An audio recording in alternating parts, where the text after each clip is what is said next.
अस्सलाम वालेकुम। I hope you are doing well and great. Welcome to message by Mohammad Zulqarnain. सो आज इस टॉपिक के बारे में हमने बात करनी है, वो है हमारे पास मॉड्यूल। ये हम बेसिकली रिंग पढ़ने हैं। सो इसका टॉपिक है, हम टॉपिक है हमारा रिंग एंड मॉड्यूल, ठीक है ना। सो इससे पहले मैं आपको इरेड्यूसिबिलिटी और उसके डिफरेंट डिफरेंट टेस्ट हो गए, डिवीजन एल्गोरिदम बता चुका हूँ ऑलरेडी। सो आप इस बुक को फॉलो कर सकते हैं, जो कि हमारे पास डुमे और फुटे की बुक। ओके, सो ये जो बुक में बहुत इससे रिलेटेड मज़े मज़े के क्वेश्चन हैं। सो इस टॉपिक पे जाने से पहले मैं आपको स्केलर मल्टीप्लिकेशन बता दूं। वो क्या होती है? स्केलर मल्टीप्लिकेशन ये होती है कि अगर हम किसी भी स्केलर को वेक्टर से मल्टीप्लाई करें तो आंसर में वेक्टर ही रिजल्ट आएगा। दोबारा बताता हूँ, स्केलर हमारे पास क्या होते हैं? जैसे नंबर्स हो गए 1 2 3, ये हमारे पास एक नंबर है। वेक्टर क्या कह लो वी है, तो जब हम किसी भी नंबर को उसमें उसके साथ वेक्टर से मल्टीप्लाई करेंगे तो आंसर वेक्टर ही आएगा। वो हमारे पास स्केलर मल्टीप्लिकेशन होती है। अब हम आते हैं इस पर मॉड्यूल्स पे। मॉड्यूल हमें क्या कहता है? मॉड्यूल हमें ये कहता है, लेटर आर हमारे पास एक रिंग है, ठीक है ना, आर रिंग है, और एम हमारे पास एक नॉन एम्प्टी वेक्टर स्पेस कह लें आप, ठीक है ना, वेक्टर स्पेस है या फिर एम्प्टी सेट है, ठीक है ना। इन विच स्केलर मल्टीप्लिकेशन डिफाइंड, मतलब वो ये, जैसे इसके फॉर्म में ये देखें, ये आर हमारे पास स्केलर है, एम हमारे पास क्या है? वेक्टर। जब इनका मल्टीप्लिकेशन लेंगे तो हमारे पास वो दोबारा वेक्टर बनेगी, जो मैंने अभी बताया स्केलर मल्टीप्लिकेशन, इसलिए मैंने बताया था मॉड्यूल के लिए क्या ज़रूरी है।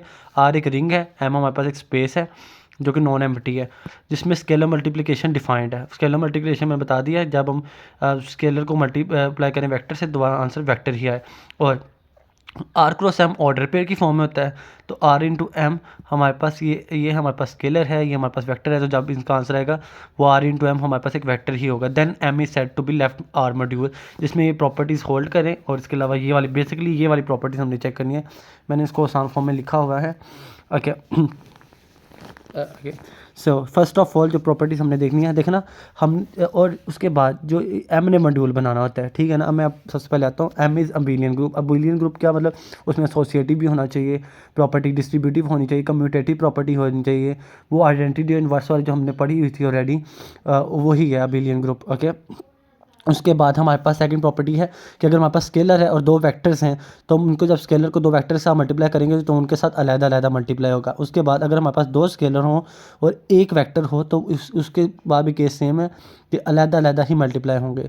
और अगर हमारे पास दो स्केलर आपस में मल्टीप्लाई हो रहे हैं और वो एक वेक्टर के साथ मल्टीप्लाई हो रहे हैं, तो एक स्केलर बाहर चला जाएगा और सेकेंड वाला वेक्टर हमारे पास, या इनमें से कोई एक वेक्टर, फॉर एग्जांपल आप सिर्फ यही नहीं कह सकते R1 बाहर रहेगा और R2 M के साथ मल्टीप्लाई होगा, हम ये भी कह सकते हैं R2 बाहर रहेगा और वो R1 हमारे पास मल्टीप्लाई होगा M के साथ, ठीक है। जैसे मैंने यहाँ पे इस फॉर्म में लिखा हुआ है एक्स वाई फॉर एग्जांपल, और Z हमारे पास है, तो एक्स वाई रहेगा और वाई जी उसमें। उसके बाद जो फिफ्थ प्रॉपर्टी है वो है हमारे पास कि इसमें एक यूनिटी एलिमेंट जरूर होना चाहिए। यूनिटी एलिमेंट एक ऐसा एलिमेंट जिसको हम किसी भी एलिमेंट के साथ मल्टीप्लाई करें दोबारा वही एलिमेंट आएगा। जैसे हम फॉर एग्जांपल 1 इंटू एक्स करते हैं, दोबारा आंसर क्या आता है? एक्स ही आता है, ठीक है ना। और एम किस में से होना चाहिए? कैपिटल एम में से। Then M is called unital module, ठीक है ना। ये हमारे पास है। अब इसमें से ना अगर हम देखें तो ये तो हमें पता है अबेलियन ग्रुप है, ये हमारे पास बेसिकली हमारे पास ये मल्टीप्लिकेशन वाला केस आ रहा है। जो फोर्थ और फिफ्थ प्रॉपर्टी आप देखें ना, जिसमें हमारे पास मल्टीप्लिकेशन वाला केस आ रहा है, तो बाय द वे हमें बताता है आर का एक्शन एम के ऊपर। देखें ना, आर इसको एम के ऊपर एक्ट कर रहा है, इसमें भी हमारे पास यही केस है। तो इसमें ये दो प्रॉपर्टीज हमें फोर्थ और फिफ्थ खासतौर पर हमें बताती हैं आर का एक्शन, मीन्स आर का एक्शन एम के ऊपर। हमारे पास क्या आंसर होता है? जैसे ये है एक्सियम 4 एंड 5। एक्सियम 4 5 कौन सा था? ये वाला एक्सियम हमारे पास 4 था और ये वाला एक्सियम हमारे पास 5 था, ठीक है ना। वो क्या बताता है? R X tell us that R X on M action, X को एक्शन भी कह सकते हैं। जैसे जी हम कोई भी ग्रुप है उसको सेट के साथ मल्टीप्लाई करें दोबारा एक्स ही आएगा। अब मैं ग्रुप एक्शन की तरफ आता हूँ, ठीक है ना। जैसे ये वाला था कि हम किसी को भी, यहाँ पे तो हम 1 कह रहे हैं ना, बट अगर हमने जनरल जाना हो ग्रुपिंग वाले केस में तो हम क्या कहेंगे कि ई, वहाँ पे हम 1 को आइडेंटिटी कहते होते हैं, उसको हम ई से रिप्रेजेंट कर देते हैं कि ई को एक्स के साथ मल्टीप्लाई करें तो एक्स आए। एक हमारे पास ये प्रॉपर्टी ग्रुप एक्शन के लिए होल्ड करनी चाहिए। दूसरी कि अगर हमारे पास दो एलिमेंट्स है ग्रुप में से और उसको हम सेट के एलिमेंट्स के ऊपर मल्टीप्लाई कर रहे हैं, तो वो हमारे पास क्या होगा? G1 इंटू G2 और GX। ये वाला मैंने मॉड्यूल की फॉर्म में बताया है, ये हमारे पास ग्रुपिंग की फॉर्म में ये हमारे पास ये होता है। अब फॉर एग्जांपल ये जैसे मैंने अभी इसको हैश टैग में बताया फॉर अंडरस्टैंडिंग कि आइडेंटिटी को इससे मल्टीप्लाई करें तो वही होगा। जैसे हमारे पास होता है ना वो केस जी ऑफ एफ और इंटू एक्स, हमारे पास जैसे हम उसको कंपोजिशन फंक्शन, तो हमारे पास क्या आता है, एक फंक्शन बाहर आ जाता है और सेकंड वाला फंक्शन या कोई एक फंक्शन अंदर इंप्लीमेंट होता है, एक फंक्शन बाहर रहता है। ठीक है, अब एग्जांपल पे आते हैं कौन कौन सी चीज़ें हम मॉड्यूल बनाती हैं। वेक्टर स्पेस फील्ड के ऊपर ना हमारे पास एक मॉड्यूल बनाती हैं वेक्टर्स, क्योंकि पता क्यों हम वेक्टर स्पेस बनाती हैं, क्योंकि वेक्टर स्पेस ऑलरेडी ये 5 प्रॉपर्टीज़ होल्ड करती होती हैं। ये हमारे पास ट्रिवियल केस है। ट्रिवियल केस क्या है कि हमारे पास वेक्टर स्पेस की ही ये 5 प्रॉपर्टी भी वेक्टर स्पेस होल्ड करती है। इसका मतलब वेक्टर स्पेस भी मॉड्यूल बना सकती है। ठीक है ना। अब every ring R is module over itself. Is a module over itself mean, अब देखो रिंग है ना, रिंग अपने ऊपर ही कर है। अब रिंग के लिए हमने बताया ये प्रॉपर्टीज़ रिंग के लिए होल्ड करती हैं। एक बार मैं बता दूं आपको, ये वाली प्रॉपर्टीज़ जो है ना, एक तो ये रिंग के लिए होल्ड करती हैं, दूसरा हमारे पास ये वेक्टर स्पेस के लिए ऑलरेडी होल्ड करती होती हैं ये वाली प्रॉपर्टी। ठीक है ना।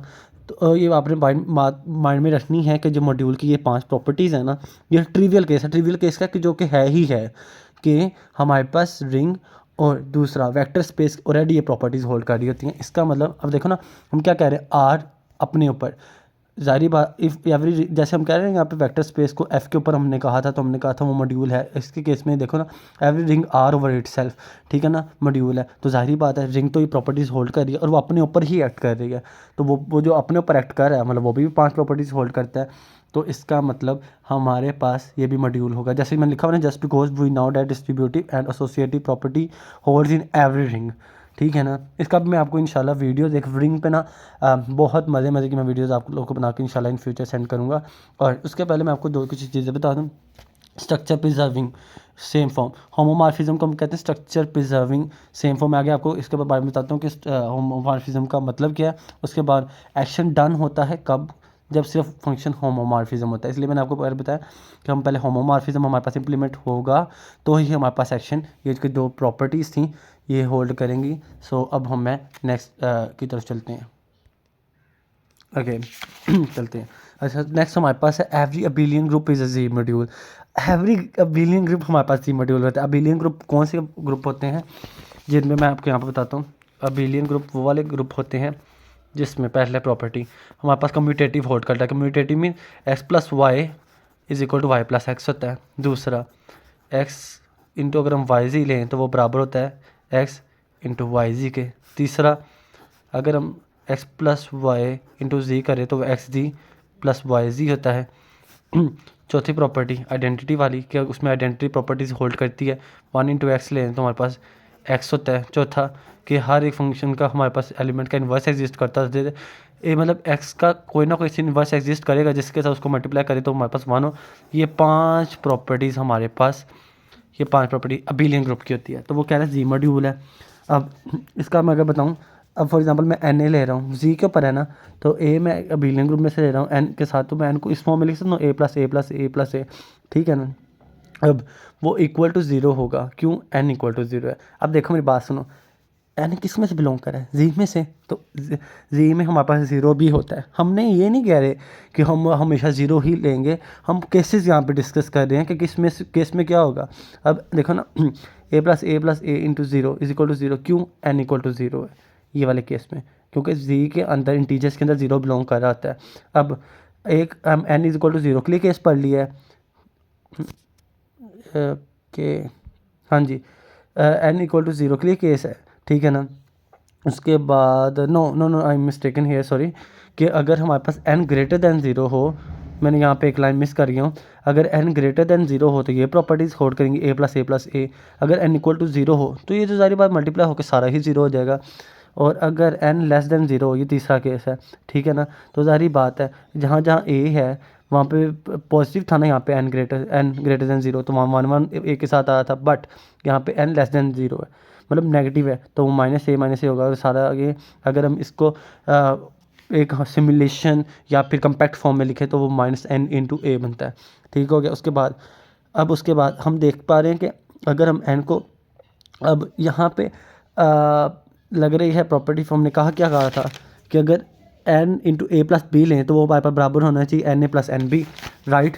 तो हम n को अगर इसको जैसे हमने यहाँ पे ए प्लस ए, ये वैसे ही 3 केसेस हैं। मेजरली प्रॉपर्टी तो हमारे पास इसमें आके लग रही हैं, हमने जो मॉड्यूल शो करने के लिए हम n को अगर मल्टीप्लाई करें तो a plus B, A plus C, B plus A plus B होगा ना, n टाइम्स ऐड हो रहे हैं। तो हम अगर a को एक साइड पे कर दें और b को अलहदा ऐड करें तो हमारे पास n a प्लस n भी हो जाएगा। यही वाला केस नेक्स्ट में अगर n1 प्लस n2, उसमें हमारे पास n1a प्लस n2a हो जाएगा। ये भी वही प्रॉपर्टी है, ये भी आइडेंटिटी वाली प्रॉपर्टी है, तो इसका मतलब ये मॉड्यूल है, ठीक है ना। तो हमारे पास बेसिकली सारा कुछ यही है। यहाँ पे आर हमारे पास जैसे फील्ड है, एफ़ की पावर एम को हमने मॉड्यूल बनाना, हम कैसे बनाते हैं वही केस बनाने के लिए सबसे आसान तरीका बताऊँ, 2 एलिमेंट्स ले लो, कोई भी उसमें से 2 एलिमेंट ले लो और उनको एडिशन का उसमें मेजर आपने करके ज़रूर दिखाना है। जैसे देखो एफ एन मैंने लिया है, तो मैं कहता हूँ A1 A2 N, A I belong कर रहा है फील्ड को। अब एडिशन के लिए जैसे मैंने A1 AN लिया, मैंने एक और एलिमेंट ले लिया B1 से BN तक, ठीक है ना। इनको जब मैं ऐड करूँगा तो A1 फर्स्ट टर्म फर्स्ट के साथ हो जाएगी, सेकंड टर्म सेकंड के साथ हो जाएगी। इसका मतलब वही वाला केस कि जब हम 2 को करेंगे तो हमारे पास वो फर्स्ट टर्म फर्स्ट के साथ ऐड होगी। जैसे वो बिलियन वाले में होता है, मैं आपको इसलिए मैंने ये दिखा दिया था कि जैसे ये देखें ना एक्स जी प्लस जी, और इसमें मैंने एक प्रॉपर्टी और थी एक्स प्लस वाई प्लस अगर जी हो तो हम उसको लिख सकते हैं एक्स प्लस वाई प्लस जी की फॉर्म में, राइट। सो ये चीज़ है। उसके बाद है हमारे पास अल्फ़ा, अगर हम मल्टीप्लाई करें अंदर तो अल्फ़ा A1 प्लस इसके इस तरह हर एलिमेंट के साथ होगा। उसके बाद हमारे पास आता है if we take ring then define operation और R N as before. R N हमारे पास क्या होता है, आर एन हमारे पास फॉर एग्जांपल हम कहते हैं ना ये हमारे पास एक रियल लाइन है, देन इसके पास ये हमारे पास सेकंड डायमेंशनल आर स्क्वायर है, देन इसके बाद ये हमारे पास आर क्यूब है, राइट। सो इसी तरीके से हमारे पास इसी तरह आर एन होगा जो कि एन डायमेंशनल होगा। हमने उसके ऊपर अगर केस पढ़े, सॉरी वो भी हमारे पास क्या होगा, हमारे पास एक मॉड्यूल होगा। यार देखो ना, रिंग है ना, रिंग में प्रॉपर्टीज होल्ड कर रही हैं, no matter and no care कि वो कितनी डायमेंशन में है तो बेसिकली वो रिंग ही है ना। तो इसका मतलब ये सारी प्रॉपर्टीज़ मॉड्यूल वाली इसके ऊपर होल्ड करेंगी। उसके बाद हमारे पास एक और है आर ओवर आई, और आई आइडियल है आर के। अब मैं आपको एक बात बताऊँ, जब भी मैं लिखूँगा बताऊँगा आर ओवर आई, बच्चे बहुत कन्फ्यूज़ होते हैं कि इसको किस तरह से रिप्रेजेंट करें, हमें क्या पता कौन सा एलिमेंट। ये इसकी फॉर्म ये होती है कि हमने एक, अगर इसको मैं सिंपल फॉर्म में लिखूँ तो आर में से हमने एलिमेंट्स लेने होते हैं प्लस आई, तो आर ओवर आई बराबर होता है आर, ये कैपिटल आर नहीं मैं ले रहा, आर जो है ना स्मॉल आर, वो कैपिटल आर रिंग में से बिलोंग कर रहा है, आर प्लस आई की फॉर्म में हम इसको लिख सकते हैं। ओके, सो यही वाला case R plus I into M. अब देखो ना आर एम हो गया, ठीक है ना, और ये हमारे पास आइडियल है, ठीक है ना।